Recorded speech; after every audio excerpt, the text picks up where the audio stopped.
But 1960s America still has a problem. A growing challenge from beyond the nation's shores. A rival that wants to blow the USA out of the water.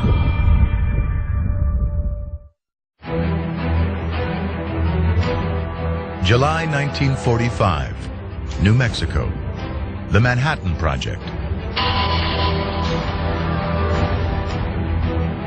Robert Oppenheimer leads the team that develops the atomic bomb.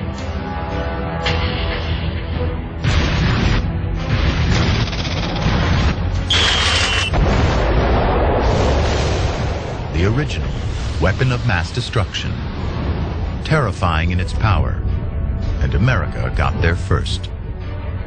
Only the Americans in the end had a plausible chance at success because they had the enormous resources that they could invest in this thing on a crash basis and make it happen. But someone else wants one too. America's great rival on the world stage, the Soviet Union. Now that America has the bomb, they'll stop at nothing to build their own. Communist spies even infiltrate the Manhattan Project. The arms race between the world's superpowers has begun. You could not possibly have grown up in this country in that era without being very acutely aware of that great diplomatic standoff between the Soviet Union and the United States that we call the Cold War. After 1949, when the Soviets got the atomic bomb, this was a foe that could wreak horrible damage on the United States at an instant's notice. It was a time unlike anything Americans had lived through before. It's the Cold War, and Americans are on red alert. We did these duck and cover drills routinely at school. First, you duck, and then you cover. Siren would be tested, and we were instructed how to get under the desk and cover your head and your face so that the debris from glass blowing in from the windows when the atomic bomb went off downtown wouldn't hurt us. Both sides stockpile weapons to defend themselves against possible attack. From 1940 to 1996, the USA will spend $5.5 trillion on nuclear weapons. That's nearly $20,000 for every man, woman, and child in America. It was the arrival, really, of the specter of real nuclear war. Hiroshima and Nagasaki were no longer seen as isolated, one-time incidents. By the mid-1950s, there are over 40,000 defense contractors working for the federal government. America has always won wars using technology. In the Revolutionary War, the accuracy of the Kentucky rifle was a key factor in defeating the British.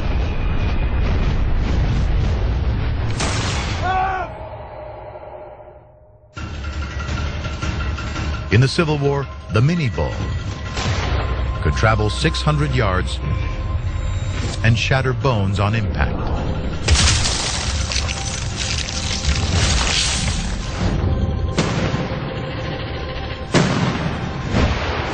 In 1959, America's first intercontinental ballistic missile.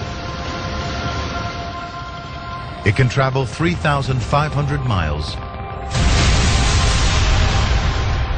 and destroy cities. 200 years of American weapons finding their target and defeating the enemy. But this time it's different.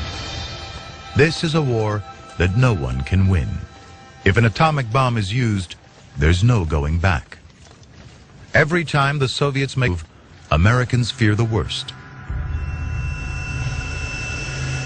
1960, the U-2 incident, when a U.S. spy plane is shot down over the Soviet Union. 1962, the Cuban Missile Crisis, the standoff with Moscow over nuclear weapons in America's backyard. actual warheads, the bombs, the actual bombs were in Cuba. Were already there. And the delivery system was coming over. Suddenly it seems very important to have adequate supplies in every home. I remember vividly people going to the local supermarkets and buying up all kinds of canned goods and throwing them back to their cars and driving up to the Siskiyou Mountains or the Trinity Alps or the Sierra Nevada range to get out of the blast range of any nuclear weapons that might fall in the Bay Area. There are rumors that an attack may come from within, that Soviet spies are plotting to bring America down. The Senate sets up hearings to unmask communists in the government and media. And they saw ghosts behind every corner and enemies on every bookshelf. So this effort to root out the enemy at home became a defining moment.